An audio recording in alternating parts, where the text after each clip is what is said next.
మహాభారతంలోని ప్రముఖులైన ఇద్దరు మహోన్నతులు కృష్ణుడు కర్ణుడు మధ్య ఒకసారి ఈ విధంగా చర్చ జరిగింది. కర్ణుడు కృష్ణుడిని ఇలా అడిగాడు, నేను పుట్టగానే నా తల్లి వదిలేసింది. అశాస్త్రీయమైన జన్మను పొందడం నా తప్ప? ద్రోణాచార్యులు నాకు విద్య నేర్పేందుకు నిరాకరించారు, ఎందుకంటే నేను క్షత్రియుడిని కాదు అన్న కారణంతో. పరశురాముడు నాకు విద్యనైతే నేర్పాడు, కానీ నేను క్షత్రియుడిగా గుర్తించబడేంత వరకు ఆ విద్యనంతా మరిచిపోయేలాగా నాకు శాపాన్ని పెట్టాడు. పొరపాటున నా బాణం ఆవుకి తగిలితే ఆ ఆవు యజమాని నా తప్పు లేకున్నా కూడా నన్ను నిందించాడు. ద్రౌపది స్వయంవరంలో నాకు పరాభవం జరిగింది. ఈరోజు కుంతిమాత వచ్చి నేను తన పుత్రుడిని అని నిజం చెప్పటం వెనక ఉన్న కారణం కేవలం తన వేరే పుత్రులను కాపాడుకోవటం కోసమే. నేనంటూ ఏదన్నా పొందాను అంటే అది దుర్యోధనుడి దయ వల్లనే. అలాంటప్పుడు నేను దుర్యోధనుడి పక్షాన ఉండడం తప్పెలా అవుతుంది అన్నాడు కర్ణుడు. దానికి కృష్ణుడు సమాధానంగా కర్ణుడితోటి ఇలా చెప్పాడు, నేను పుట్టడమే కారాగారంలో పుట్టాను. నేను పుట్టడం కంటే ముందే నా చావు నా కోసం కాచుకొని కూర్చుంది. నేను పుట్టిన రాత్రే నా కన్న తల్లిదండ్రుల నుంచి వేరు చేయబడ్డాను. చిన్నతనంలో నువ్వు కత్తులు, రథాలు, బాణాలు, గుర్రాల మధ్య పెరిగావు.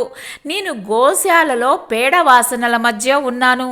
నా చిన్నతనంలో నన్ను చంపేందుకు ఎన్నో దాడులు జరిగాయి. అప్పటికి నాకు నడిచే వయస్సు కూడా రాలేదు, కానీ ఎన్నో దాడులు ఎదుర్కొన్నాను. నా చుట్టూ ఉన్నవారు వారి సమస్యలకు నేనే కారణం అంటూ నిందించారు. సైన్యము లేదు, విద్య లేదు.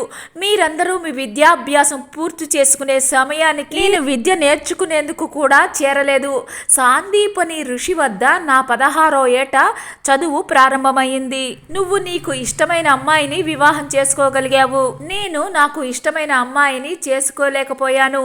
నన్ను వివాహం చేసుకున్నవారు నన్ను కోరుకొని చేసుకున్నారు, లేదా నేను రాక్షసుల నుంచి కాపాడిన వారు కొందరు. జరాసంధుని బారి నుంచి కాపాడుకోవడానికి నా గోకులాన్నంతా యమున నుంచి దూరంగా తీసుకెళ్లాను.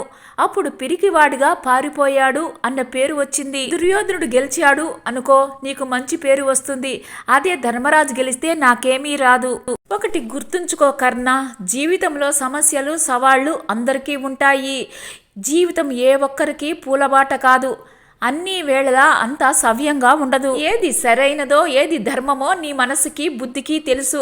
మనకు ఎంత అన్యాయం జరిగినా, మనకు ఎన్ని పరాభవాలు జరిగినా, ఏ పరిస్థితుల్లో అయినా ధర్మాన్ని వదులుకొని అధర్మ మార్గంలో ప్రయాణించకూడదు.